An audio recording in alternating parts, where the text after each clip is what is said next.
Tonight, we have reaction as some hospitals announce they're requiring employees to get vaccinated. But what happens if someone refuses to get the shot? Plus, Wisconsin's governor says he wants to lower your prescription drug costs, how he plans to do it. And later, the pandemic took away firefighters' opportunity for hands-on training, but now they're back in action. From CBS3 Duluth, this is the CBS3 News at 6. Good evening, I'm Kristen Baki. Thanks for joining us. Yesterday, St. Luke's joined a growing number of hospitals requiring their employees get the COVID vaccine. Today, that decision was met with some resistance. CBS3's Quinn Gorham spoke with the hospital about what will happen to employees who don't get the shot.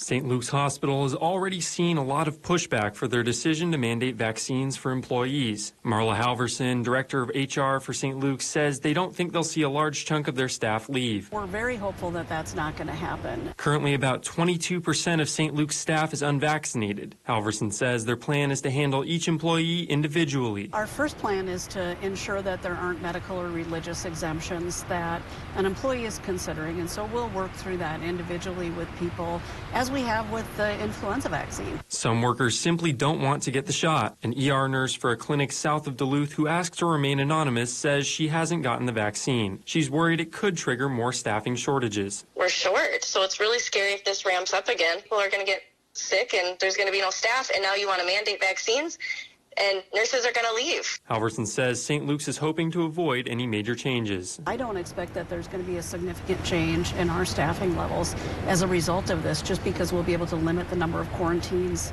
that we have for individuals who've been exposed. The nurse we spoke to says she hasn't received the vaccine because she's worried about the emergency FDA approval process. She wouldn't comment about the risk to patients or if hospital staff are unvaccinated and get COVID.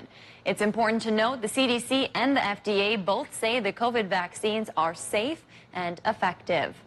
Moderna is looking for full government approval for its COVID-19 vaccine. Moderna's vaccine shows 93% efficacy up to 6 months after the second dose. The company is planning to submit its application to the FDA this month. Right now, the vaccine has emergency use authorization. Moderna is also considering applying for approval to administer a third booster dose of the COVID vaccine, upping people's protection against the virus. Masks are now required again in all Duluth public school buildings. That announcement follows guidance from the CDC and the Minnesota Departments of Health and Education, all encouraging face coverings as COVID cases continue to rise. This policy goes into effect on Monday and applies to all students, district staff, and the public, regardless of their vaccination status. As of right now, Duluth Public Schools has not announced if masks will be required for the upcoming school year. That decision will be made at the August 24th school board meeting. We reached out to several other Northland schools to see if they have come to a mask decision for the fall. Many of them said they will make that call later this month or plan on leaving the decision up to families. The Duluth School Board Policy Committee is meeting tonight following today's mask announcement. We'll bring you the latest from that meeting on the CBS3 News at 10. Ahead of the start of the school year, the Wisconsin Justice Department has finished handing out safety grants. Former Governor Scott Walker signed a bill in 2018 establishing an Office of School Safety. It also provides $100 million in funding. The state says the money went to upgrade security systems, train police and educators in understanding children's mental health, and train school resource officers. It also created a confidential threat reporting tip line.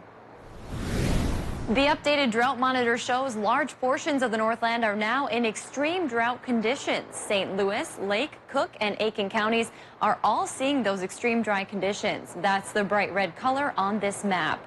Statewide, in just 1 week, the percentage of areas in extreme drought jumped from 22% to 35%. The National Weather Service says the small amount of rain we saw recently did little to improve conditions. Well, Dave joins us now for a quick check of the weather. Dave, I think I'm hearing some rain falling actually as we speak here in Duluth. Yeah, so hopefully that helps. Let's take a live look at what's going on just outside of our studio here. This is right out the window to my right by only a few feet. And we're getting a pretty decent downpour right now, as a 70% chance for showers and storms is paying off at the moment here in the Twin Ports, and it may for your town as well as we go on through the night. We do have a couple of alerts to talk about. That air quality alert is back for many Minnesota communities through 9 o'clock Friday, but hopefully this rain again washes the sky clean. We do have a line of thunderstorms in the western parts of Carleton County right now that aren't quite severe, but are strong. So folks there are urged to keep an eye to the sky and take shelter in case they do become severe. And speaking of severe storms, there's a chance in the BWCA tonight a cold front will trigger some of those, so campers beware. Here's a look at our radar map then, and we see that the second of two lows is working through the area right now, and that cold front is triggering that line from northern St. Louis County through western parts of Carleton County. And again, there's a chance your town will get a taste of the action as the night goes on, 60 to 70% chance, followed by a break in the action on Friday, but that break may go way back towards more storms on Saturday, which we'll talk about later on here in the newscast. Thanks, Dave. The St. Louis County Attorney's Office has ruled the police shooting and killing of a standoff suspect was justified. On February 26, St. Louis County deputies shot 37-year-old David Conwell during a violent 19-hour standoff in Duluth's Lincoln Park neighborhood. Police say Conwell had felony warrants and refused to surrender when they initially arrived to investigate a report of domestic violence. There were multiple rounds of gunfire between Conwell, Duluth police, and county deputies. Conwell shot and killed K-9 Luna. Ultimately, officers shot and killed him, ending the standoff. No other officers were hurt. And today, St. Louis County Attorney Mark Rubin ruled the deadly shooting by deputies objectively reasonable, justified, and authorized under the law. He also ruled the gunfire from other officers involved was justified as well. Police identified the 5 Hibbing residents arrested after a month-long drug investigation. Officers arrested 51-year-old Blake Stengel, 58-year-old Cheryl Ruiz, 50-year-old Ralph Haubrick, 36-year-old Timothy Jordan, and 19-year-old Heaven Anderson last Saturday. 3 were arrested after a traffic stop in Itasca County uncovered a large quantity of meth. 2 others were arrested during a search warrant at a Hibbing home. Numerous agencies were involved in investigating the distribution of methamphetamine on the Iron Range. All 5 suspects are in the St. Louis County Jail facing drug charges. For the first time in more than a year, the Duluth Fire Department got back to basics with some hands-on training. As CBS3's Michael King reports, an abandoned Lincoln Park hotel was the perfect place to test their skills. After more than a year without it, Duluth firefighters got hands-on training Thursday. Fire Captain Eric Rodfelt says it's a chance to test new equipment. We're trying a new load that we just switched to that is supposed to be able to deploy in this kind of situation easier. It does take a lot of people and it takes coordination, so if we don't practice it, we'll never get it down. This exercise gives the crews plenty of space and plenty of time to work through anything they need to practice. The Duluth Fire Department will be conducting 154 hours of training over 22 days here at the Seaway Hotel. Instructor Damon Lorian says working in the 3-story abandoned hotel benefits their training. This building has 80 rooms on the 2nd and 3rd floor, and there's a much bigger space for fire to get ahead of steam and travel. And we're using bigger hose lines to provide more water for fire attack. For many new Duluth firefighters, this is their first ever hands-on training event. Lorian says it's important, even for the veterans. The new employees are getting to learn the expectations and the operations of the fire department, and everywhere up to the company officers or the captains, they're getting to see what the capabilities and limitations of their crews are. It's also an opportunity for more experienced firefighters to share their knowledge, making sure everyone is ready for the next real-life fight. Firefighters say many of the training exercises conducted at the Seaway Hotel will be focused on how to fight fires in a high-occupancy building. Wisconsin's governor is trying to revive his plan to lower prescription drug costs. Governor Tony Evers and Democratic lawmakers introduced stand-alone bill yesterday.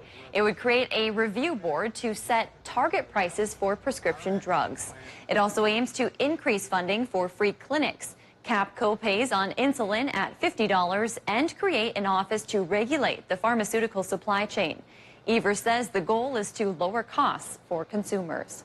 This plan resembles what was included in my biennial budget, and it is targeted to lower out-of-pocket expenses, control costs, increase transparency and consumer protection, and ensure that Wisconsinites have access to the medicine they need. The legislation is unlikely to move forward since the GOP majority already took it out of the budget.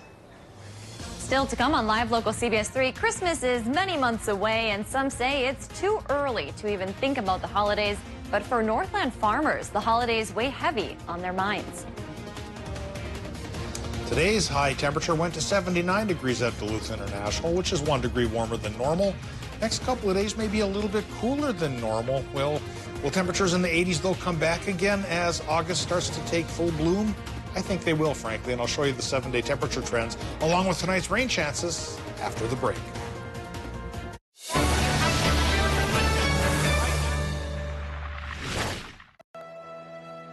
Welcome to Medical Insight, a weekly healthcare feature brought to you by the experts at Essentia Health. Here's your host, Louis St. George. Today on Medical Insight, Kenzie Holman tells us about the Essentia Health Specialty Pharmacy, which manages medications for complex and chronic conditions. Specialty pharmacy is an ambulatory pharmacy service like a traditional retail pharmacy. The big difference is in the conditions that we treat and the medications that we're providing. Specialty medications tend to be more complex in administration, in their regimen, or simply have more difficult side effects to manage. Patients that are receiving specialty medications include oncology, hematology, multiple sclerosis, a number of chronic inflammatory diseases like rheumatoid arthritis, psoriasis, Crohn's disease, as well as other conditions like growth hormone deficiency. The specialty pharmacy team at Essentia includes professionals who assist and advocate for patients, saving them millions of dollars over the years. Many of the specialty medications are very high cost, and so our navigators and liaisons are very integral in helping the patients access these high cost therapies. I think one of the most fulfilling pieces is helping patients, connect them with the resources that allow them to be successful with their medications. Patients can get their medications delivered directly to their home, or they can pick it up at any of our 21 pharmacy locations. Our pharmacy locations can provide over-the-counter medications or non-specialty prescriptions as well, and patients can get their meds by curbside delivery at those locations if they choose. The specialty pharmacy is located in Superior, but serves patients from all over. For Medical Insight, I'm Louis St. George. To learn more about this and other health topics, visit essentiahealth.org/medicalinsight. At Super One Foods, you'll find more than just low prices and better choices. You'll find friendly faces like ours, working hard to save you money. Super One has a tireless commitment to quality and freshness and a goal of delivering 5-star service to every customer to bring the absolute best value to your shopping experience. Check out these specials available at all Super One locations going on now. So stop into the Super One Foods right in your neighborhood. Super One Foods, serving you with low prices and better choices. Hello, house guest. Hi, Julie. Oh, we're in the Big Brother house. This competition starts now. I was like, game on. Let's do this. Like a ninja. I am just the hot mess express. I got choked up a little bit. The pressure is turned up. I'm coming in this house to win. I won. New Big Brother tonight at 8/7 Central or stream anytime. I'm so excited. On CBS. CBS3 News is brought to you by Fond du Lac Casino.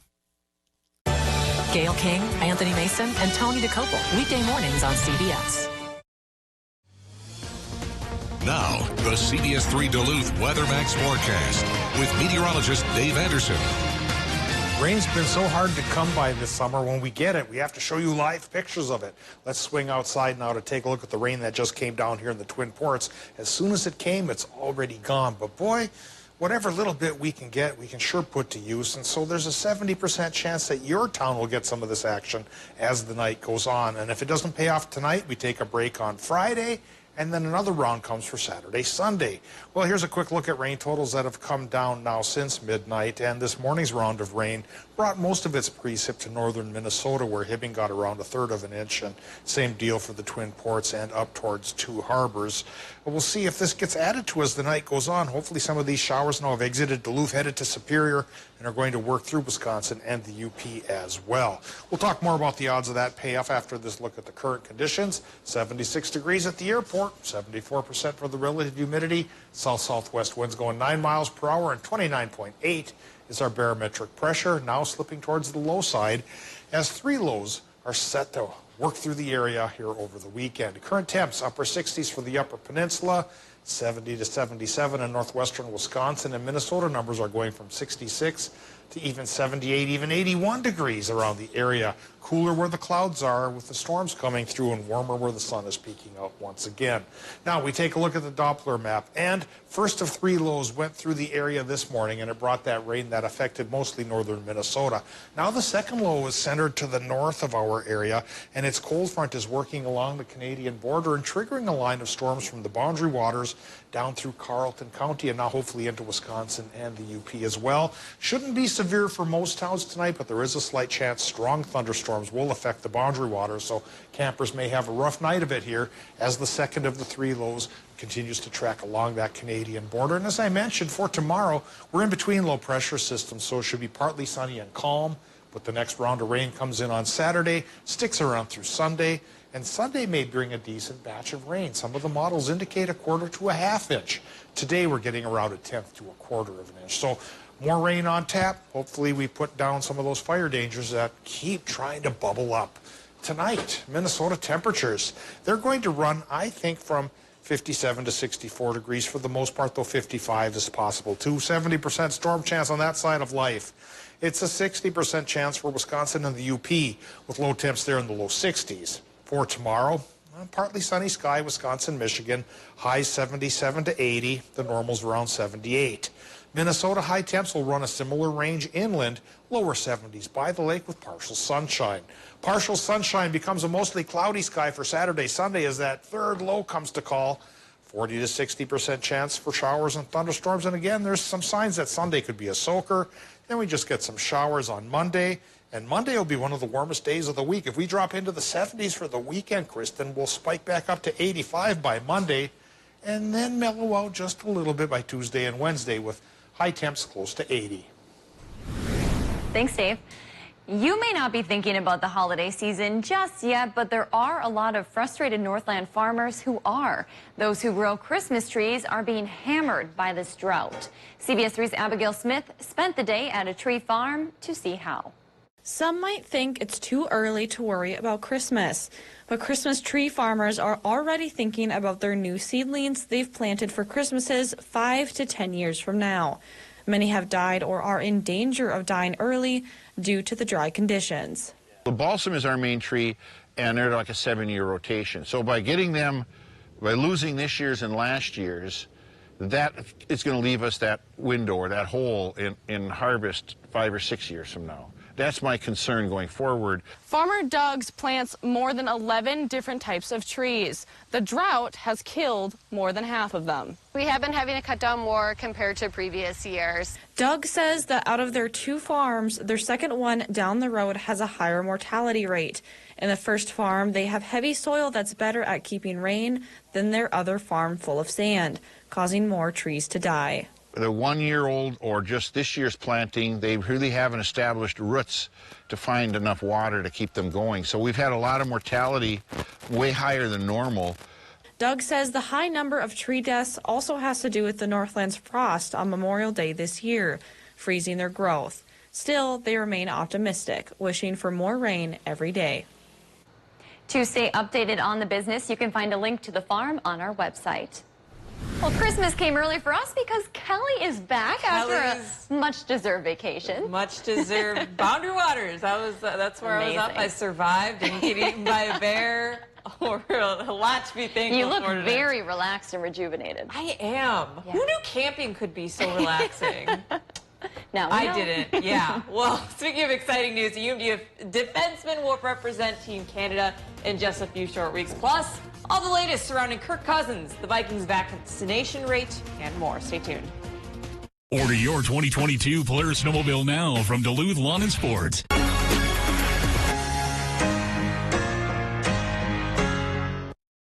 CBS3 Live Cams, brought to you by KohlerChef.com, now featuring the Kohler Express Deal online buying solution. KohlerChef.com, a better way to buy. At the DTA, we're making your bus ride even safer. You can now buy your ticket anytime, anywhere, using the new MyDTA app for mobile fare payment and trip planning. Contactless, safe, convenient. What does local mean to you? To me, local means getting your news from people who you trust.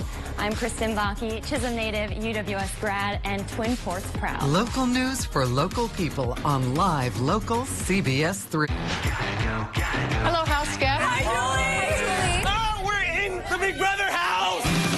This competition starts now. I was like, game on. Let's do this. Like a ninja.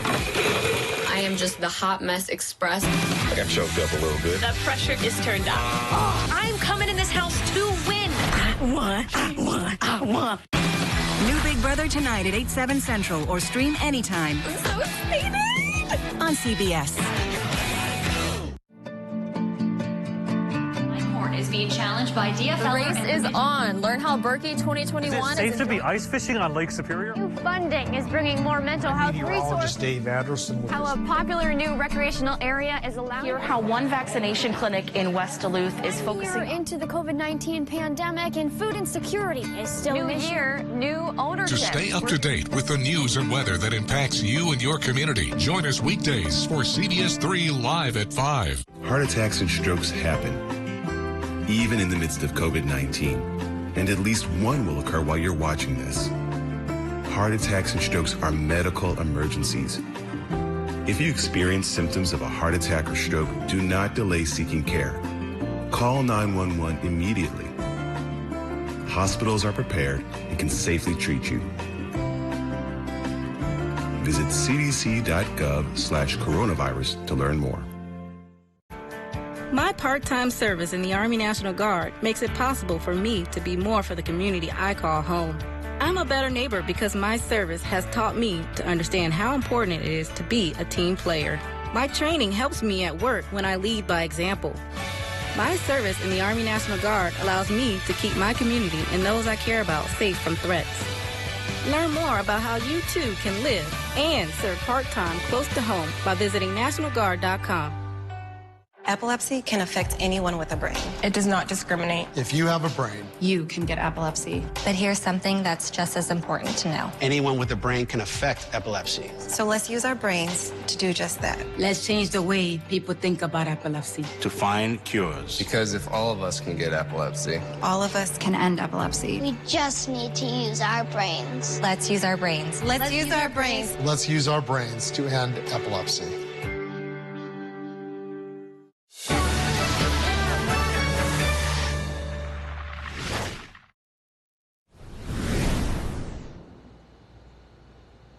Well, Ashton Bell has been a force on the UMD blue line for the past few seasons, helping the team to the Frozen Four this past winter. And now she's representing her home country. The All-American has been chosen as one of the 25 players that will play in the 2021 IIHF Women's World Championship in Calgary. The championships, after being canceled this spring, will be held at Canada Olympic Park from August 20th through the 31st. The senior blue liner joins a familiar face, former UMD star defenseman Jocelyn Larocque. Larocque is aiming to make her third Olympic team in 2022. Bell was only one of 3 current NCAA players who were selected. She is one of 7 defensemen that were named to Team Canada. She capped off her junior season with 14 points, 4 goals, and 10 assists, making her the 7th highest scoring defenseman in the nation and 2nd highest in the WCHA, where she was also named the WCHA's Defenseman of the Year. Well, Kirk Cousins claimed he hadn't missed 4 practices ever in his football career. Not at the collegiate level, not at the professional level. That changed last week because of COVID-19 protocols. QB1 returned to TCO Performance Facility today, but had little to say about his health or vaccination status when meeting with the media. Cousins sat out as a high-risk close contact at the beginning of training camp after rookie third-round draft pick quarterback Kellen Mond tested positive for the virus. Cousins said he's had half a dozen negative tests since he was last in contact with Mond. And when it comes to whether or not he's had the vaccine, he's not up for sharing. I think the vaccination decision is a private, very private health matter for me, and I'm going to keep it as such. I do believe that as a leader of the team, it's very important to follow the protocols to avoid this close contact, because that is what it's going to come down to, is did you have a close contact? And so I'm going to be vigilant about avoiding a close contact. I've even thought about, should I just set up literally plexiglass around where I sit so that this could never happen again? Plexiglass is expensive, Kirk. The Vikings quarterback room was wiped out with the exception of Jake Browning, who got all the reps he could hope for in the absence of any other passers in camp. And the Vikings currently have the lowest vaccination rate in the NFL. And folks, it is time to start talking high school football. Over in Wisconsin, the Superior football team opted to play their 2020 football season this past spring. That was after COVID-19 complicated things just last fall, and now they're just 3 months shy of the now just 3 months later, they're right back to it for the 2021 season. It was a strange 6-game spring season that went relatively well for the Spartans. They went 5-1 against some teams they wouldn't normally play, but this fall they'll look a little different. Their star quarterback, running back combo of Caden Kimmis and Carter Fonger have moved on, and now a new group of seniors will have to step up. Head coach Bobby Meyer says he has a few quarterbacks competing for the starting job. He's hoping to make that call by next Friday when they have a scrimmage at Rice Lake. We'll have more from Superior coming up tonight at 10. I love seeing football back on our screens. It's hard to believe. We were just saying earlier today, wasn't the 4th of July last week? It was just like a couple days ago. That's where I was on vacation. It's 4th of July. Yeah, time flies. I know a lot of people are excited to have football back, though. Yeah. Let's hope that the Vikings don't completely steal the show with quarterback drama in the NFL, because that was all the Packers a few weeks ago, and now it's Vikings, so they're just kind of competing back We'll have and to forth. just wait and see, Kelly. Yeah. Thank you. Well, tonight on the CBS3 News at 10, as COVID cases continue to rise across the state and as summer winds down, many parents are wondering if their child will need to wear a mask this school year. Tonight, we'll bring you the latest from today's Duluth School Board Policy Committee. Well, Dave, nice to hear some of that rain falling earlier. Yeah, that is a nice sound on our thin tin roof above the studio here. Wonder why sometimes it doesn't take the satellite dishes down when it really starts to pick up. All right, picking up rain chance tonight, yes, towards 70%. And then it's gone by Friday. We get a break in the action Friday with a partly sunny sky and a high of 75, which is a little bit cooler than normal. Temperatures will stay cooler than normal through the weekend, but more storm chances come in Saturday and especially Sunday, and wind up on Monday. And by Monday, we're back into the 80s, so summer isn't quite done yet. All right, thanks for joining us. We hope to see you at 10 o'clock.